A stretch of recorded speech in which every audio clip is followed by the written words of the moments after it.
My sister kidnapped my daughter to take her to Disney World. My mom defended her actions and said I was being cruel for pressing charges. My sister, Sarah, 36F, tried to kidnap my daughter, Mia, 8F, to take her to Disney World. The worst part? My mom, 62F, is defending her actions and making me feel like I'm the bad guy in this situation. For some background, Sarah has had a troubled life. During her teenage years, she fell in with the wrong crowd and developed serious substance abuse issues. She dropped out of high school, and our parents tried everything to help her, but she was stubborn and refused any assistance. I was younger than her by 4 years, so I watched all this happen while trying to stay focused on my own education. When Sarah was 22, she got a job as a bartender at a local pub where she met her ex-husband, Daniel. He saw something in her that the rest of us couldn't see at that point: potential. Their relationship motivated her to finally seek treatment for her addiction issues. She initially resisted but eventually completed the program and seemed to turn her life around. They got married when she was 24 and they had 2 beautiful kids, Sophie, 12F, and Ethan, 10M. For several years, things were great. Our family was proud of her recovery, and while we always had that lingering fear she might relapse, we supported her journey. I, 34F, got married to Mark around the same time, and we had our daughter, Mia, a couple years later. Everything changed 3 years ago when our dad died suddenly from a massive heart attack. None of us saw it coming, and it hit Sarah particularly hard. Dad was always her biggest supporter, even during her darkest times. After his funeral, Sarah spiraled into depression but refused to get help. She kept saying she was fine and could handle it on her own. Unlike her, I sought grief counseling to process my feelings about Dad's death, which helped me tremendously. About 6 months after Dad died, I started noticing signs that Sarah was using again. She began dropping her kids off at my house frequently, often with little to no notice. Her excuse was always that she needed to blow off steam with friends. Since I work from home as a freelance graphic designer, and Mia enjoyed playing with her cousins, I initially didn't mind helping out, but it quickly became a burden. Sarah would drop the kids off in the morning and not pick them up until late at night. She never considered that I had deadlines to meet or that her last-minute requests disrupted my work schedule. I tried hinting that I was busy or that I needed more notice, but she either didn't pick up on it or chose to ignore me. Things came to a head when Daniel found Sarah high at a park one afternoon. We had been trying to reach her for hours, worried sick because she wasn't answering her phone. After that incident, my mom and I tried to convince her to go back to treatment, but she refused, insisting she could handle it on her own. I finally reached out to Daniel and told him about the situation with the kids. I felt guilty about it, but I couldn't continue being Sarah's unpaid babysitter while she disappeared for hours. Daniel was furious when he found out how often she was leaving the kids with me. He started looking more closely at her behavior and eventually discovered she was having an affair with her dealer. The divorce was ugly. Daniel's lawyer presented evidence of Sarah's addiction, neglect, and unfitness as a mother. The court ordered mandatory counseling and lifestyle changes before she could regain custody. In the meantime, Daniel got full custody of Sophie and Ethan. When Sarah tried to reach out to her kids, they refused to speak with her. Ethan would cry on the phone and Sophie would hang up. This devastated Sarah, and I genuinely felt sorry for her despite everything. After losing custody, Sarah started showing up at my house every day. She'd arrive right after breakfast and stay until after dinner. It was clear she was using Mia as a substitute for her own children. I tried encouraging her to make friends or find other social outlets, but she insisted being around. Mia was enough for her. Sarah started overstepping boundaries with Mia. She took her for ice cream after school without asking me first. When I confronted her about it, she said Mia deserved a treat and that I was being too strict. She also started interfering with Mia's homework, telling her things like she didn't need to study hard because a pretty girl like her could just marry rich. When I called her out on these comments, she'd argue that she was a parent too and knew what she was talking about, completely ignoring the fact that she'd lost custody of her own children. Mia started getting annoyed with Sarah's constant presence. She told me she felt like she couldn't have any time to herself because her aunt was always there. One evening, my husband jokingly said, "Why doesn't Sarah just move in and be our nanny?" To our shock, Sarah took the suggestion seriously and proposed the idea on the spot. When I firmly declined, she accused me of being selfish and suggested I was an inadequate parent. I asked her to leave, and after realizing she'd gone too far, she apologized. A few months passed, and things seemed to calm down. Mia's 8th birthday was approaching, and she had been begging us to go to Disney World. Mark and I planned a family trip as her birthday present. When Sarah heard about our plans, she insisted on handling all the arrangements. She said Mark would only need to pay and she would take care of everything else. We agreed, thinking it would be a nice way for her to contribute and feel included. The day before we were supposed to leave, Sarah picked Mia up from school, which was prearranged. Hours passed, and they didn't come home. My calls to Sarah went straight to voicemail. I tried calling my mom too, but she didn't answer either. I contacted the school and confirmed that Sarah had picked up Mia, which at least gave me some relief that they were together. As the evening wore on, I became increasingly panicked. Mark came home from work, and we were both frantic with worry. I finally got through to my mom around 8 p.m., and she initially claimed not to know anything. But when I mentioned calling the police, her tone changed. She admitted that Sarah and Mia were on their way to Disney World. According to my mom, Sarah had been planning this for weeks. She felt she was being deprived of experiences with her own children and wanted to create special memories with Mia. My mom said she had tried to talk Sarah out of it initially, but eventually gave in, believing that it wasn't a big deal and that Sarah needed this to help with her depression. I was furious that my mom had hidden this from me and was now defending Sarah's actions. She kept telling me to stop worrying and just let them have their trip.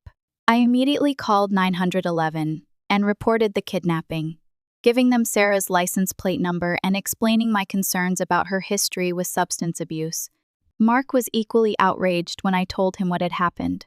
A few hours later, the police called to inform us that they had intercepted Sarah's car. She had resisted arrest and was tased before being taken into custody. Mia was safe and being brought back to us.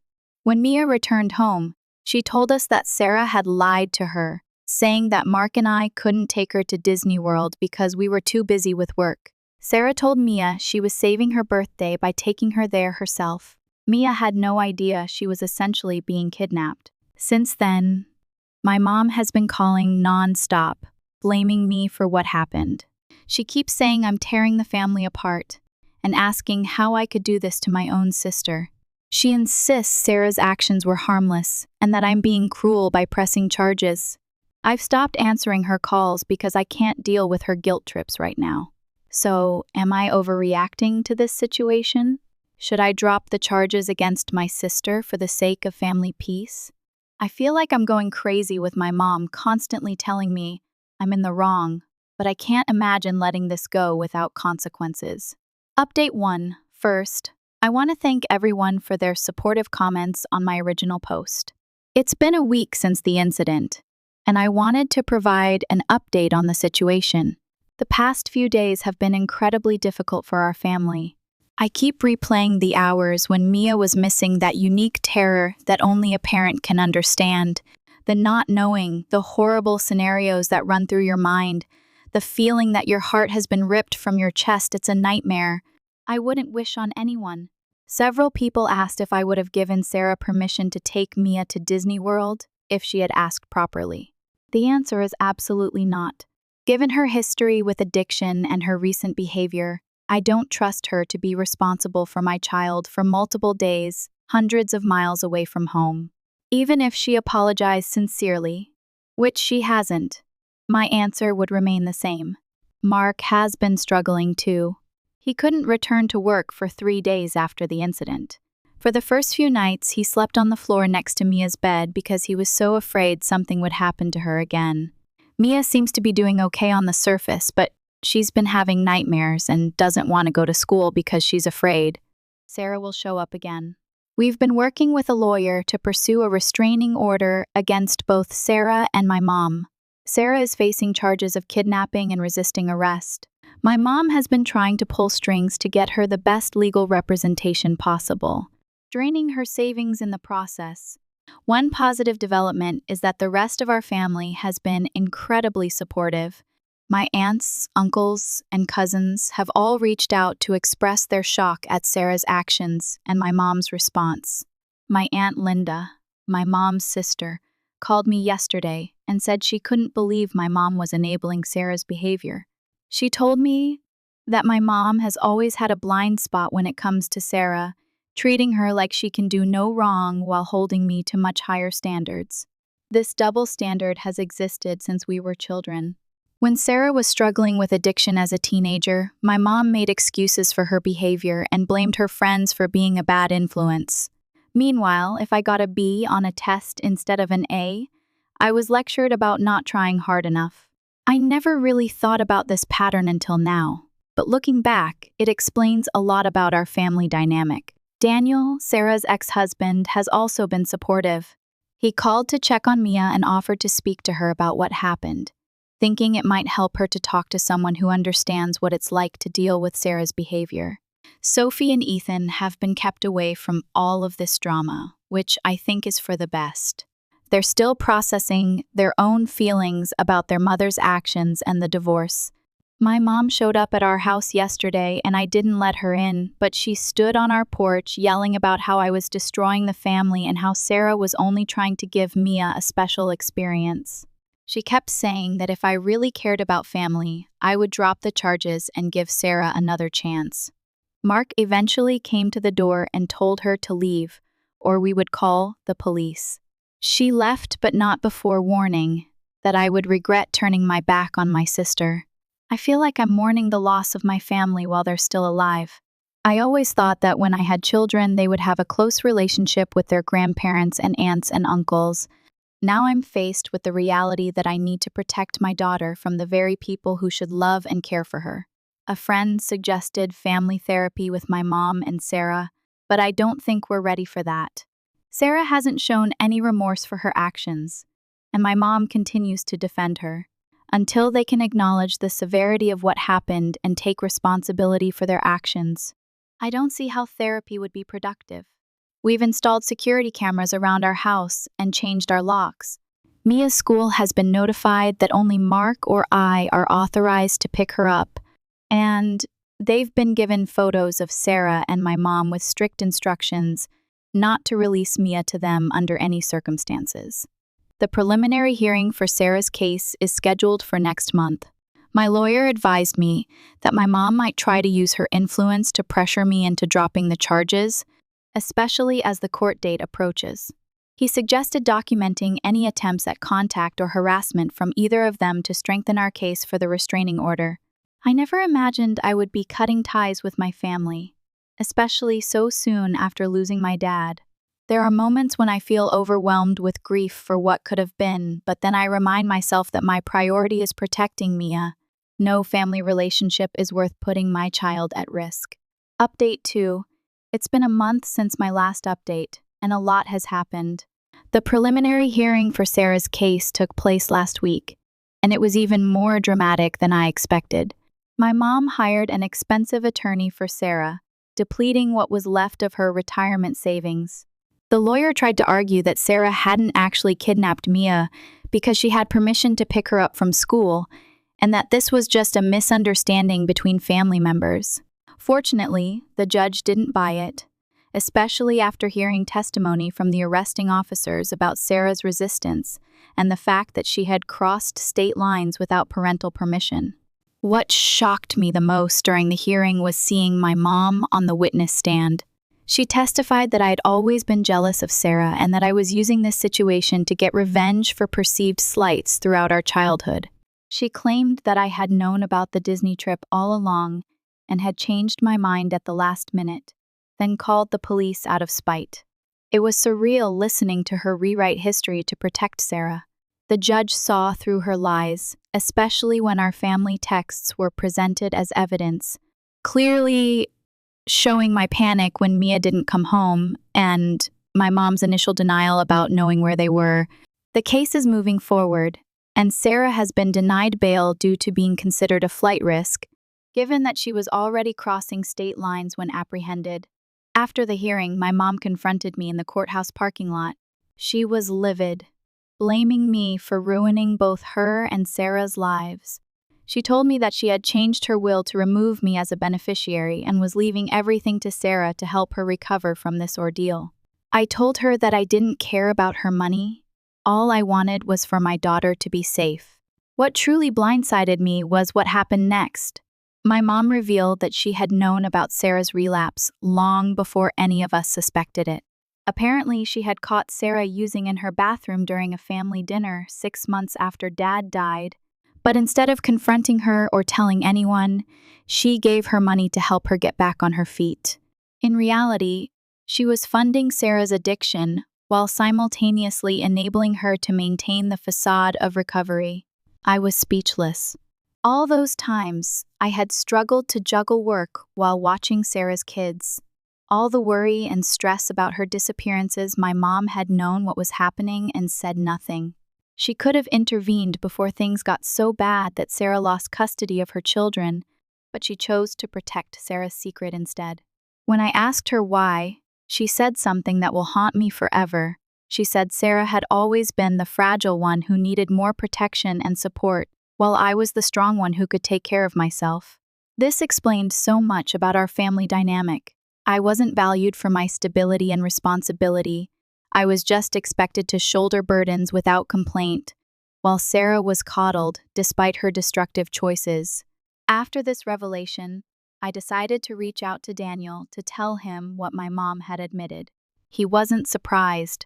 He told me that he had suspected my mom was giving Sarah money during their marriage, but could never prove it. This new information has made him consider limiting my mom's access to Sophie and Ethan as well, which makes me sad for the kids but is probably for the best. On a more positive note, Mia has been doing better. She's back in school full-time, and her nightmares have become less frequent. We've been focusing on creating positive family experiences to help her feel secure again. Last weekend, we went camping with some close friends who have children Mia's age, and it was wonderful to see her laughing and playing without looking over her shoulder. Mark and I have been to see a counselor together to work through our feelings about the situation.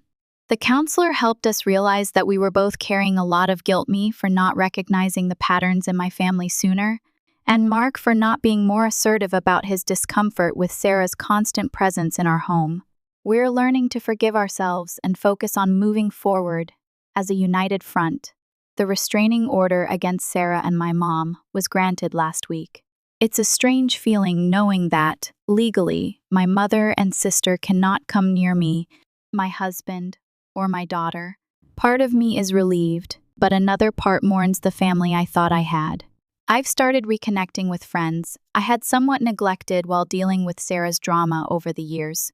It's been eye-opening to realize how much of my life was consumed by my sister's problems and how many of my own needs I set aside to help her. I'm working on establishing healthier boundaries in all my relationships now. Next week is a formal arraignment where Sarah will enter her plea. My lawyer expects her to plead not guilty, despite the overwhelming evidence against her. I'm dreading having to testify if this goes to trial, but I'm prepared to do whatever it takes to ensure there are consequences for what she did. Some family secrets should never be kept. Update 3. It's been 6 months since this nightmare began, and today I'm finally ready to share what I hope will be my final update on this situation. The legal proceedings are over, and we're all trying to move forward with our lives. Sarah eventually pleaded guilty to reduced charges of custodial interference and child endangerment. The prosecutor agreed to the plea deal after considering that it was her first criminal offense despite her history of addiction and that Mia wasn't physically harmed during the incident. She was sentenced to 18 months in prison with the possibility of parole after 12 months, plus mandatory substance abuse treatment and psychological evaluation. My mom attended every court hearing, sitting behind Sarah with a stony expression. She never once looked in my direction or acknowledged my presence. After the sentencing, I overheard her telling Sarah's lawyer that she would keep money in Sarah's commissary account and make sure she had the best legal representation for any future appeals. It seems she's fully committed to supporting Sarah regardless of her actions. The restraining orders against both of them remain in effect. The judge actually extended the original time frame after reviewing evidence of my mom's attempts to contact Mia through her school friends' parents. She had been approaching parents at school pickup, introducing herself as Mia's grandmother and asking them to pass gifts and messages to Mia. Thankfully, one parent recognized her from the photo I had shared with the school administration and alerted me immediately. Daniel has kept his word about limiting my mom's access to Sophie and Ethan. He told me that my mom showed up at their house one weekend when the kids were with him, demanding to see her grandchildren. When he refused, she threatened to take him to court for grandparents' rights. Daniel's lawyer assured him that, given the circumstances and the existing restraining order our family has against her, her case would be extremely weak. Sophie, who is now 13, has started asking questions about what happened with her mom. Daniel has been honest with her in an age-appropriate way, explaining that Sarah made some poor choices that led to serious consequences. Sophie asked if she could write a letter to Mia, which I thought was incredibly mature of her.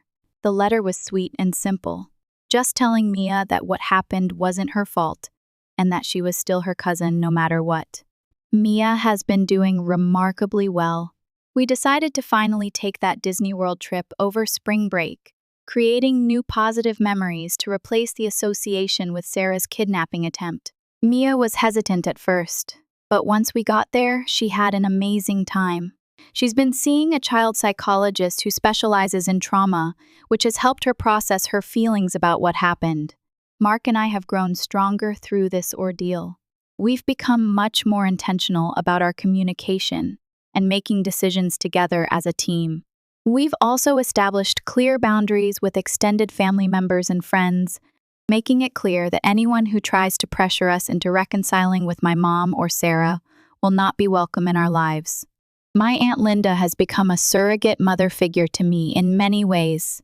She calls regularly to check on us and has been a consistent source of support throughout this whole process. She told me recently that she had always seen the favoritism my mom showed toward Sarah, but didn't speak up because she didn't want to cause family discord. She regrets that now and has apologized for not being more supportive when I was younger.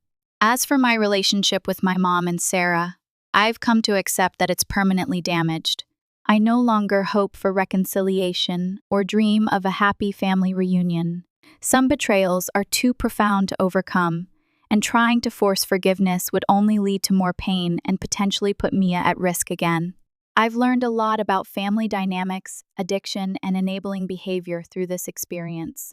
I've realized that sometimes the healthiest thing you can do is step away from toxic relationships, even when those relationships are with people who are supposed to love and protect you. Blood doesn't automatically entitle someone to a place in your life, especially if they've proven themselves untrustworthy. Last week, I received a letter from Sarah through her lawyer. I debated whether to read it at all, but decided I needed closure. The letter was full of justifications and half apologies. She was sorry I was hurt, but she still believed she was doing what was best for Mia.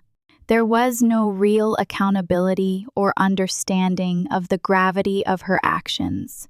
I didn't respond and don't plan to. Moving forward, we're focusing on building our lives around people who truly care about our well-being. We've created a chosen family of close friends who have supported us throughout this ordeal. Mia is thriving in this environment of stability and unconditional love. Sometimes I think about my dad and wonder what he would make of all this. I like to believe he would be proud of me for protecting my daughter, even at the cost of my relationship with my mom and sister. In the end, that's what matters most, breaking the cycle of dysfunction and creating a safer, healthier family for the next generation. While this chapter of our lives has been painful, it's also been clarifying. I know who I am, what I value, and who I can trust. There's a certain peace in that knowledge, even amidst the loss. Some family ties may be broken beyond repair, but the ones that remain have become stronger than ever.